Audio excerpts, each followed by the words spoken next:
let me introduce Daniel, and if we have some time, the two of us might wrap here at the end. But I think everybody here knows who Daniel Pinchbeck is. I first met Daniel like I met La and Lynx and several others of you in Palenque at the in Theobotany seminars.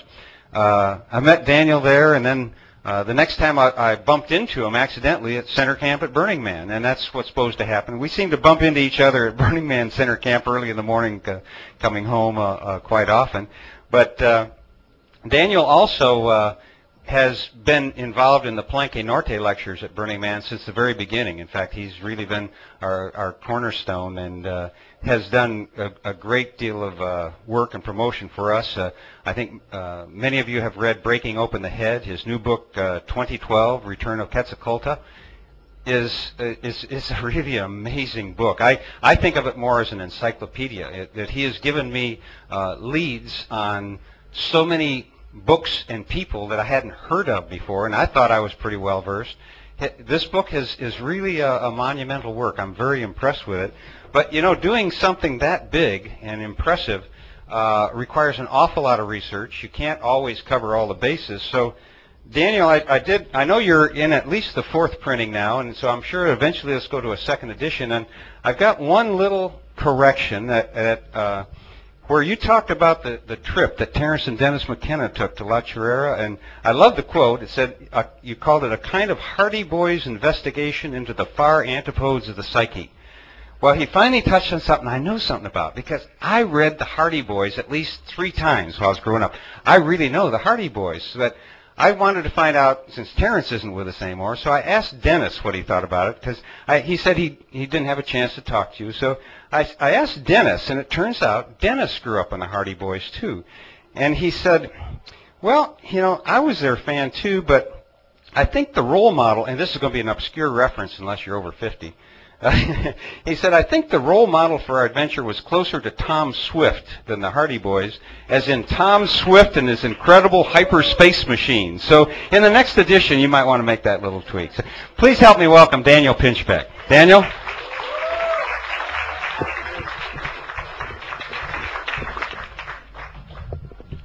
Thank you. I mean, it's always interesting to hear all different perspectives on this whole 2012 thing.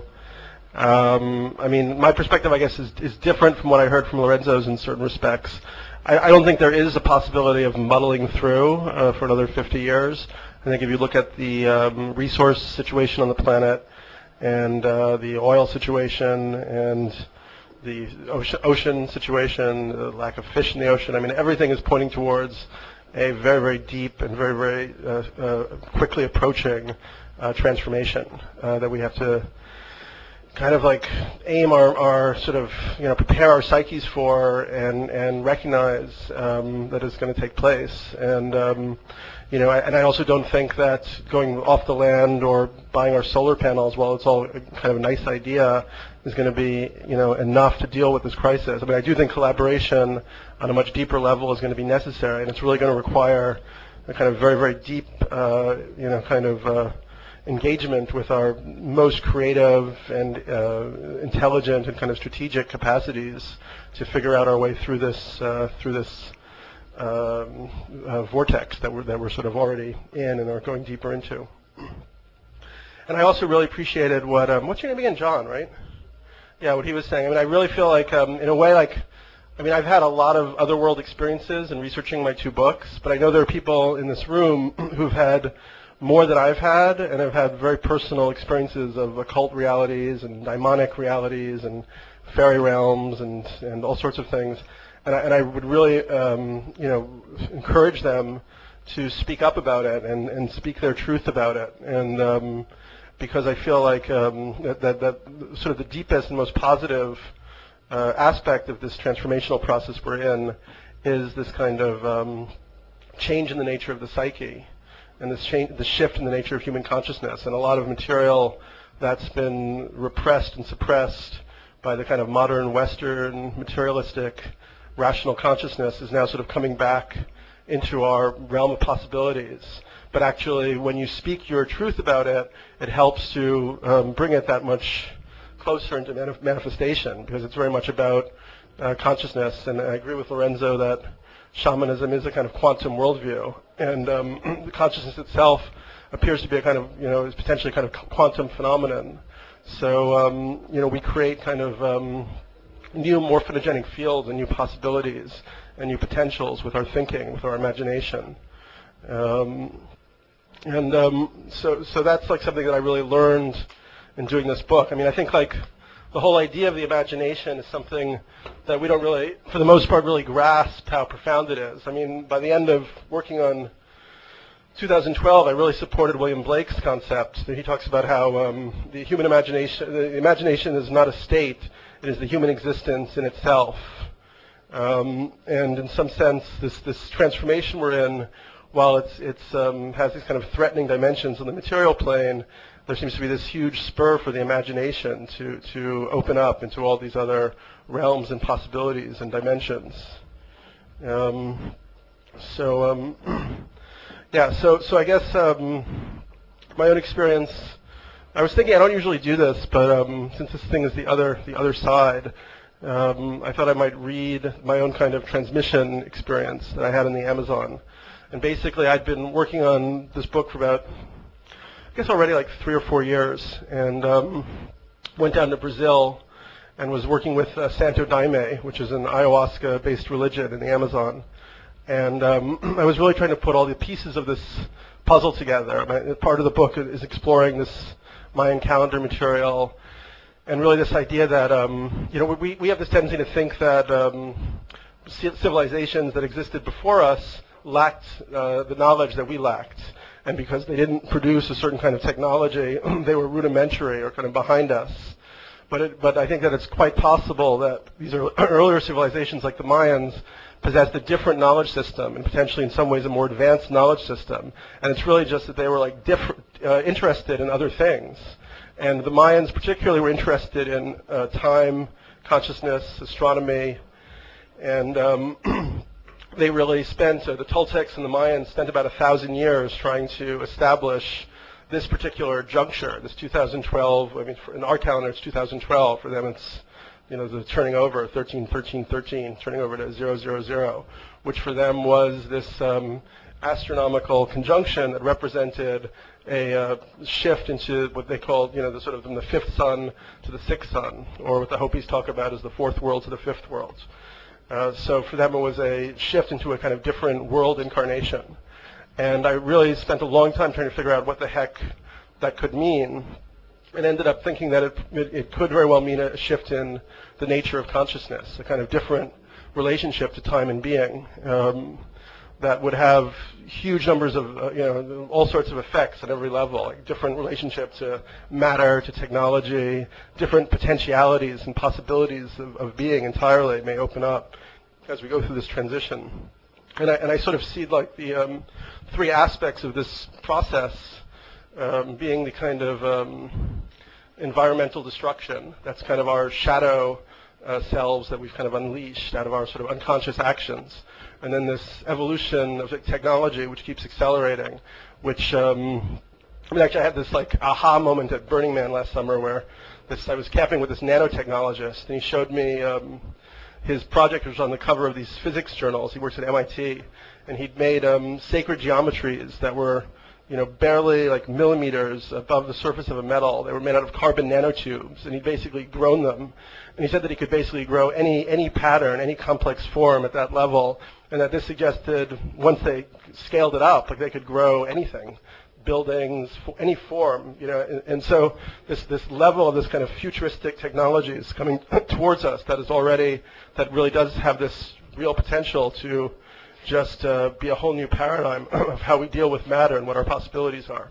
So we have, then we have what's happening with communications technology and cell phones and the internet, in the sense that there's a real shift taking place in the nature of the self due to, these networks, cell phones and social networks and so on. And it really feels like this kind of hard, alienated, individuated self that was kind of the legacy of the modern era, that was sort of like the 20th century man, the existentialist, is now kind of giving way, and the self itself is becoming sort of more overtly permeable, and I think we're all sort of living in this reality now where we're aware that the self is more of a construction, a social construction based on your networks of relations, on the media that you take in, the information you get. So I feel there's a change happening in the nature of the self. And so there's these elements which are materialist aspects, and then the other aspect that for me is just as real and legitimate is this change in the nature of the psyche, and this kind of what I've experienced in my own life, and which many people I know also seem to have experienced and be experiencing, is this continual kind of upsurge in the number of synchronicities. The sense that intention is sort of thought of somehow manifesting changes in reality or orchestrating reality in a faster and more spectacularly unlikely manner than it used to all the time. And so that for me is just as legitimate, and it really points towards this this kind of dimension of the psyche. I mean, Carl Jung talked about the reality of the psyche as something that wasn't really available to people. It was like too much for them to take in. And I think more and more we're reaching that point where more and more people are beginning to grasp it. And then you go from just having these synchronicities and being, oh wow, another synchronicity, to really recognize that it's almost like a new way to guide yourself in terms of reality, and that your intention is actually causing these kind of ruptures and shifts around you.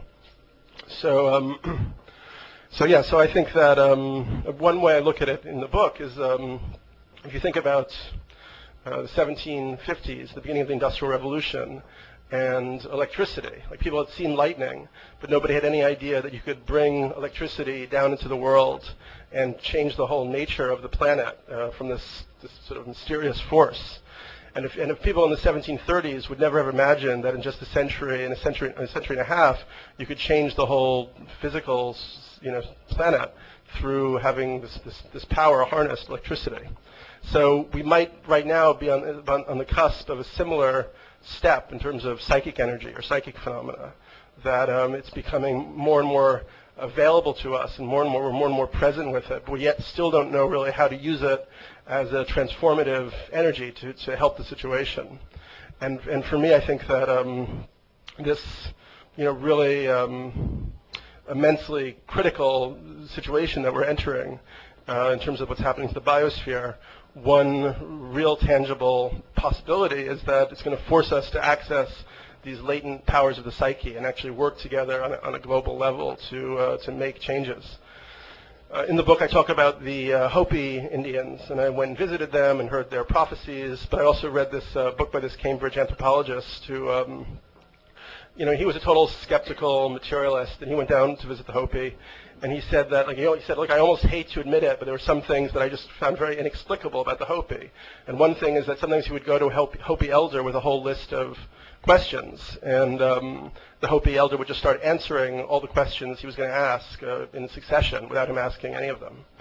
And then he also said that sometimes he would go to these Hopi rain dances, and they would dance for 20 minutes. It would be like a clear blue sky, 120 degrees, blazing sun, and suddenly clouds would gather and rain would fall. So to me, and that's borne out by various kinds of experiences that I also had in respects that if you think about the potential for the human psyche kind of intensified through ritual and group activity and some kind of purification process is actually capable of changing the elemental energies in the planet on a material plane, then the fact that we're going into this massive climate shift, the stuff that Al Gore talks about in The Inconvenient Truth, it may be that this crisis would be the only way that we would be forced to really do the work to access those latent powers of the psyche. Because if we're comfortable, we just sort of stay in our comfort zones. So in a way, it's like the heat has to be turned up on us so that we go much deeper and access all these latent possibilities of being. So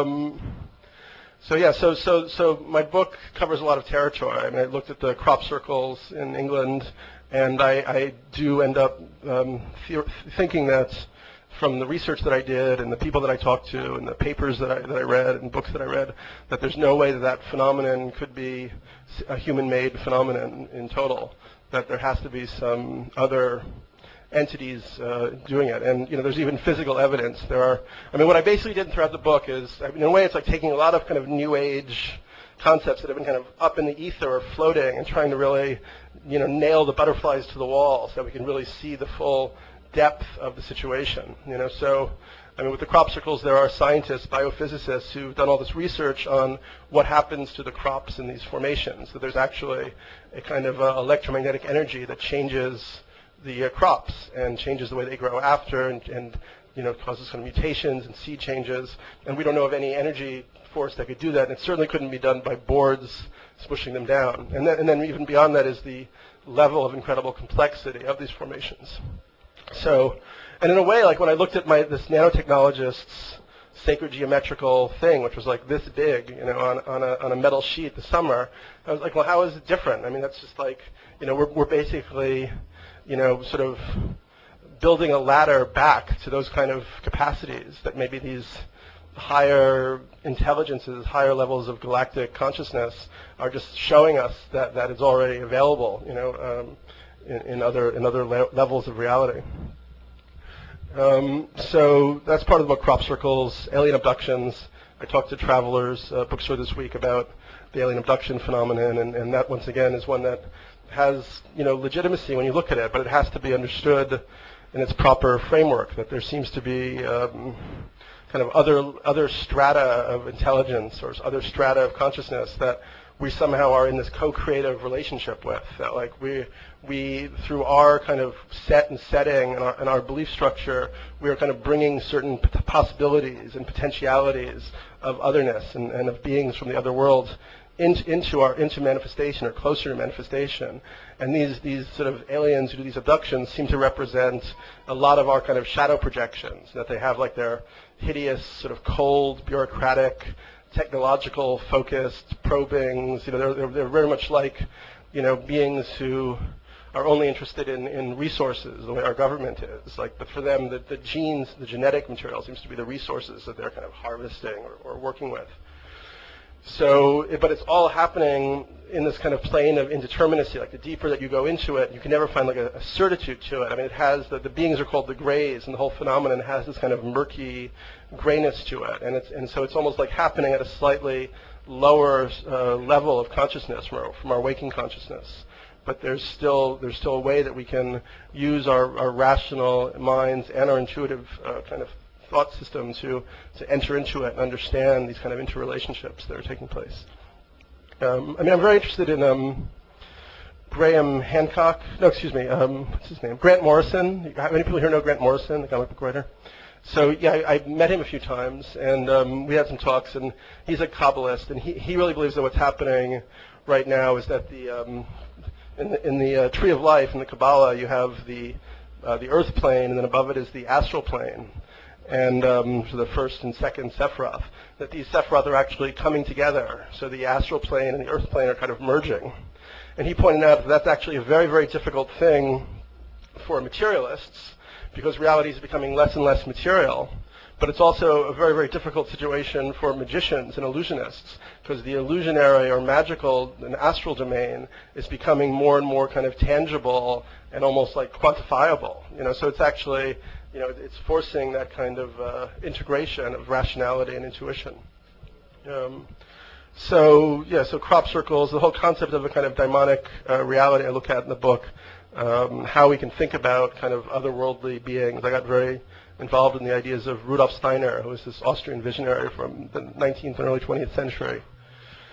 And then I also really got involved in Carl Jung's ideas. And there's this follower of Jung called Edinger, who wrote a book called Archetype of the Apocalypse, and really arguing, this was written maybe in the 90s, but that we are in this archetype of the apocalypse, and that archetypes are kind of these like transpersonal constellations of energy that sort of that they sort of interact with the human world and wait for their proper time to kind of fully enter into our world. There's a certain moment when they kind of erupt into the human world. And for him, the apocalypse was, actually a great thing. He talked about the apocalypse really being for him the coming to self-realization of human consciousness, the momentous event of the coming of the self into conscious realization. So it's forcing us to, and the word has a literal meaning of revealing or uncovering. So it's a time when where we're forced to everything gets revealed, the shadow side of the psyche, also the most beautiful and poetic sides of the psyche. So we're forced to see it all intensifying, and to deal with our shadow projections. So those were some ideas, and so as I was working through this material, I had my own kind of archetypal experience, and it involved the Mayan god form Quetzalcoatl. And this is towards the end of the book, and I still struggle with the kind of meaning of the transmission, because basically it started in this ayahuasca ceremony. I was in the Amazon. I was in Brasilia when it first started. And for the next week, I began to get this transmissal of this material. And in the context of the book, and in reality, I remain kind of skeptical of the experience. I don't really know where to place it, but it was my personal experiential truth that I had this transmission and this download. So it seemed that it was something that had to be expressed in the book. And my first editor for the book wanted me to take it out because it was just too much for him. So because this is the other side, and what the hell? I'll read it.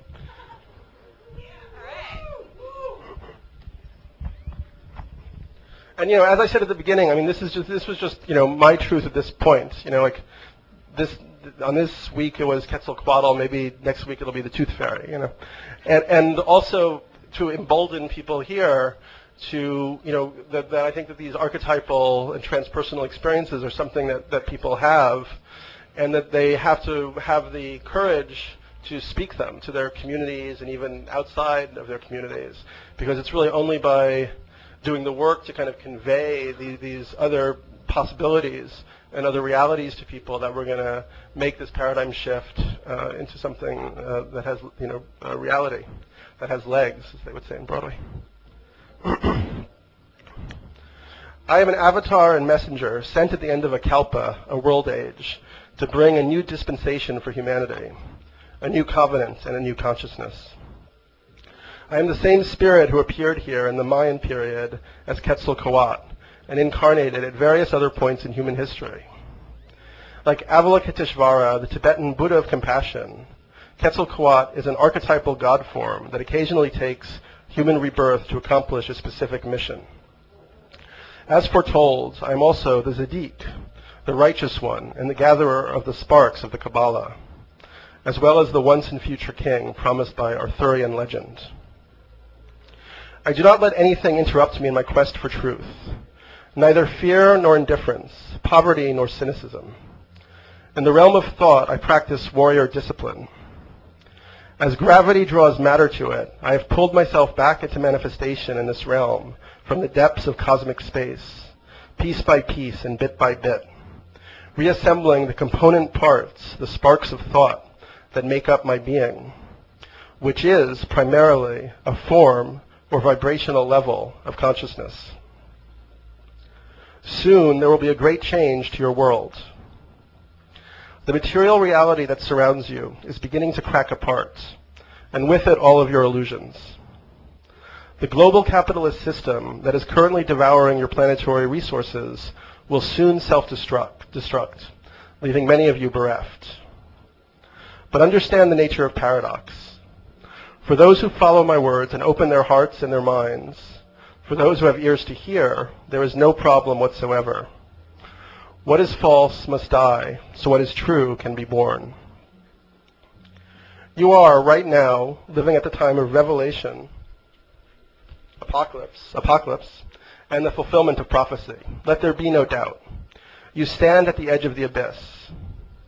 What are those shadows that crowd around you? They are the unintegrated aspects of your own psyche, projected into material form. The word apocalypse means uncovering. And in these last clock ticks of this world age, all must be revealed, uncovered, so that all can be known. You have just a few years yet remaining to prepare the vehicle for your higher self. Use them preciously. For those who have gained knowledge of the nature of time, a few years, Even a few days, a minute, can be an eternity. For those sleepwalking through reality, time exists only to be wasted, as they too will be wasted in their turn. Reality, as you currently experience it, is something like a waking dream. It is a projection, or let us say an interface, disguising deeper and more intensified levels of being and knowing. For those who are ready and willing, the doors to those other levels now stand open. Those who have expended their lives in the pursuit of egocentric and material gains, without courage or originality, without fighting for human freedom or the preservation of the planetary environment, will also receive the rewards that they deserve. The materiality of your universe is a solid state illusion. What is this universe? It is a poem that writes itself. It is a song that sings itself into being. This universe has no origin and no end. What you are currently experiencing as the accelerated evolution of technology can now be recognized for what it is, a transition between two forms of consciousness and two planetary states. Consciousness is technology, the only technology that exists. Everything in this universe is conscious at its own level and in the process of transformation to higher or lower states. The first principle of my being is unconditional love. As a rational intelligence, I accept the logic and necessity of the Christ consciousness, that we should love one another as we are loved. Love and devotion are vibrational frequencies that maintain reality. Love can only be given in freedom. Therefore, to be human is to be free. I resonate at the same time with the essence of Islam. Islam means submission, surrender to the will of God. A more polite way of saying this is go with the flow. But either formulation is correct. Whatever you do, in fact, resist as you think you might, you are always submitting to God's will. So why not give the process your joyful assent? I am in complete harmony as well with the Tibetan tradition of Dzogchen. Ultimately, there are no entities. There is neither being nor non-being. From the perspective of non-dual awareness, samsara is nirvana. The apocalypse, the Kali Yuga, the golden age, these are all states of mind. Hell is a state of mind. When you eliminate fear and attachment, when you self-liberate, you attain the golden age. This universe spontaneously self-organizes into higher levels of consciousness and wisdom. Underlying all are great cosmic entities or vibrational fields, alternately at play or at rest. Not satisfied with mere enlightenment, the God-form Quetzalcoatl still seeks to puzzle out the workings of these deeper forces, hence the reason for his return to your realm. He and his kind have been granted this world for their continued exploration, made with loving reverence, of the many layers of galactic intelligence, cosmic illusion, daimonic beauty, and telluric transformation. All are invited to participate with them. The current transition is simultaneously a return to origin. The original matrix of this new world reality is the ecstatic limitlessness of your own being. This world, any world, is the ground for a certain level of being. What manifests outward from the ground of being is freedom in time and freedom from time. My doctrine is not transcendent but immanent. It is not somewhere out there. It is here and now. The task of human existence is to transform the earth, to reconcile spirit and matter in this realm. We go deeper into the physical to reach the infinite. As there are no conceivable limits to this task, God in his greatness has granted us a project that is without limit and without end. Thinking is a part of reality. Thought generates new potentials and possibilities of manifestation. Thought changes the nature of reality. Thought changes the nature of time. As a philosopher, I naturally deify the goddess principle. I venerate Sophia, deity of wisdom, who clothes God's thoughts in material form, and worship Shakti, the erotic current of feminine energy that powers the universe. The writer of this work is the vehicle of my arrival, my return to this realm. He certainly did not expect this to be the case. What began as a quest to understand prophecy has become the fulfillment of prophecy. The vehicle of my arrival has been brought to an awareness of his situation in sometimes painful increments and stages of resistance. And this book follows the evolution of his learning process as an aid to the reader's understanding. The vehicle of my arrival had to learn to follow synchronicities, embrace paradoxes, and solve puzzles. He had to enter into a new way of thinking about time and space and consciousness.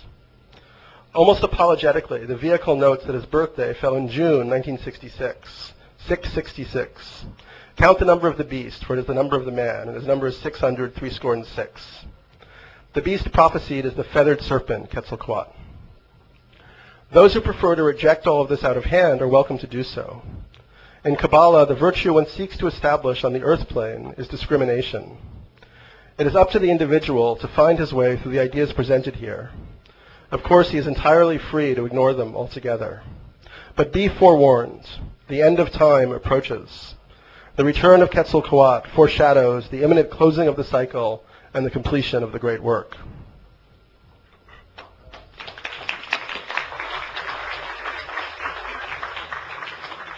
So that was, my very sort of, if you read the book in context, it was a pretty traumatic experience of having this archetypal download. And I guess in the time that remains, I'm interested in other people's experiences of archetypes and the other side, and if there's anything along those lines that they want to share. Because, what I think the most important point of that piece is really this idea that Quetzalcoatl represents a kind of form or vibrational level of consciousness. So for me, it's like this potentially new stage of consciousness that we're all moving towards and working towards together. So I don't know if anybody wants to speak to that, but I'd love to hear comments of all sorts, but especially if it's something about one's own otherworld or archetypal transpersonal experiences. Researching my two books, but I know there are people in this room who've had more than I've had, and have had very personal experiences of occult realities and daimonic realities and fairy realms and all sorts of things. And I would really encourage them to speak up about it and speak their truth about it. And because I feel like that sort of the deepest and most positive aspect of this transformational process we're in is this kind of change in the nature of the psyche, and the shift in the nature of human consciousness. And a lot of material that's been repressed and suppressed by the kind of modern Western materialistic rational consciousness is now sort of coming back into our realm of possibilities. But actually, when you speak your truth about it, it helps to bring it that much closer into manifestation, because it's very much about consciousness. And I agree with Lorenzo that grew up on the Hardy Boys too. And he said, well, I was their fan too, but I think the role model, and this is going to be an obscure reference unless you're over 50, he said, I think the role model for our adventure was closer to Tom Swift than the Hardy Boys, as in Tom Swift and his incredible hyperspace machine. So in the next edition, you might want to make that little tweak. So please help me welcome Daniel Pinchbeck. Daniel?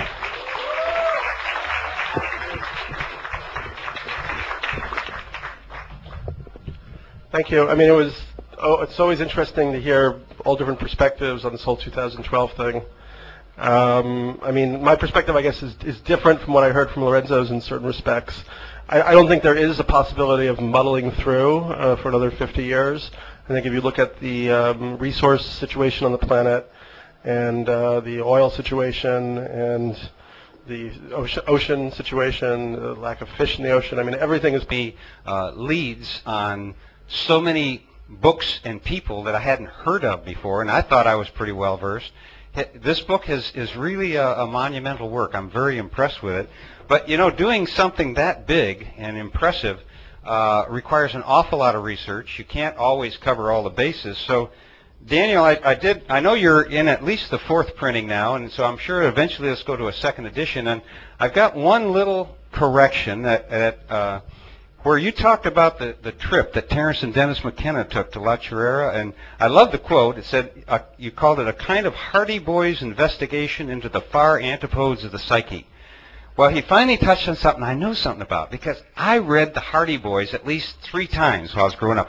I really know the Hardy Boys, but I wanted to find out, since Terence isn't with us anymore, so I asked Dennis what he thought about it, because he said he didn't have a chance to talk to you. So I asked Dennis, and it turns out Dennis pointing towards a very, very deep and very, very quickly approaching transformation that we have to kind of like aim our sort of, prepare our psyches for and recognize that it's going to take place. And and I also don't think that going off the land or buying our solar panels, while it's all kind of a nice idea, is going to be enough to deal with this crisis. I mean, I do think collaboration on a much deeper level is going to be necessary, and it's really going to require a kind of very, very deep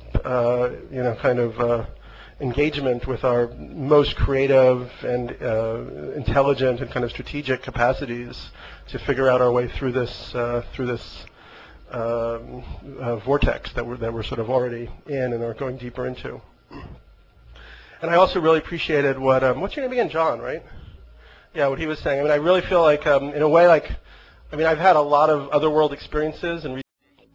Let me introduce Daniel, and if we have some time, the two of us might wrap here at the end. But I think everybody here knows who Daniel Pinchbeck is. I first met Daniel like I met La and Lynx and several others of you in Palenque at the in Theobotany seminars. I met Daniel there, and then the next time I bumped into him accidentally at Center Camp at Burning Man, and that's what's supposed to happen. We seem to bump into each other at Burning Man Center Camp early in the morning coming home quite often. But Daniel also has been involved in the Palenque Norte lectures at Burning Man since the very beginning. In fact, he's really been our cornerstone and has done a great deal of work and promotion for us. I think many of you have read Breaking Open the Head. His new book, 2012, Return of Quetzalcoatl, is a really amazing book. I think of it more as an encyclopedia, that he has given